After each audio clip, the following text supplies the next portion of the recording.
Innakum satarawna rabbakum kama tarawna hadzal qamar. Ini sabda Rasulullah SAW yang merupakan penafsiran dari surat Al-Qiyamah ayat 22-23. Rasul katakan, sesungguhnya kamu semua akan melihat Tuhan kamu sebagaimana kamu melihat bulan purnama ini. Bulan ini. Apakah ketika Rasul mengatakan seperti itu, Rasul menyerupakan Allah dengan bulan purnama? Enggak. La nabiyya ba'di. Perumpamaan antara aku dengan nabi-nabi sebelumku itu ibarat seorang laki-laki yang membangun rumah, dibuat sempurna dan sangat indah, kecuali satu tempat batu bata.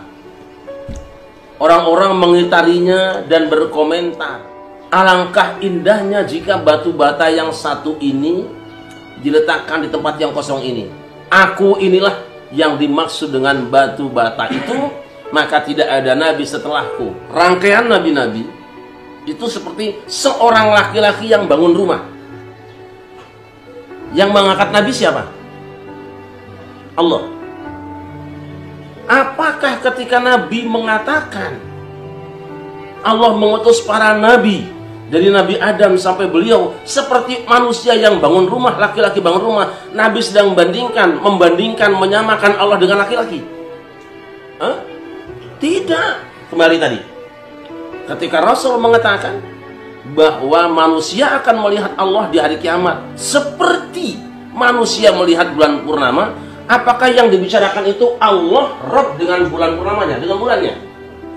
Sedang membandingkan Allah dengan bulan? Tidak. Yang diserupakan apanya? Tema pembicaraannya, yaitu ar-ru'yah, penglihatan. Kalau begitu, ketika ada orang berkata orang Islam terganggu oleh gonggongan anjing, tentu orang-orang kafir juga akan terganggu oleh suara pengeras suara orang yang di luar waktunya. Karena bagi orang kafir yang non-muslim, yang suka piara anjing, mendengar suara anjing lebih senang daripada mendengar Quran, lebih senang daripada mendengar azan. Apakah ketika orang mengatakan janganlah kita menggunakan pengeras suara terlalu kencang dan ramai-ramai bareng-bareng, sebab itu akan mengganggu orang yang tidak suka? Kan kita juga sama, kalau ada suara anjing ramai-ramai bunyi kita terganggu. Apakah saat itu orang yang bicara seperti itu sedang menyerupakan azan dengan suara anjing? Yang diserupakan apanya? Hasilnya ketergangguan itu, tercapainya gangguan suara azan kepada orang yang tidak suka atau yang terganggu waktunya atau orang non-muslim, itu akan dihasilkan seperti apa yang seorang muslim mendengarkan suara anjing. Jadi yang dibandingkan azan dengan anjingnya atau mendengarnya?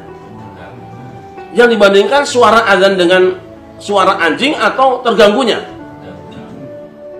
Dan ini orang, kalau ada orang yang sudah benci, semua dicari-cari kesalahan.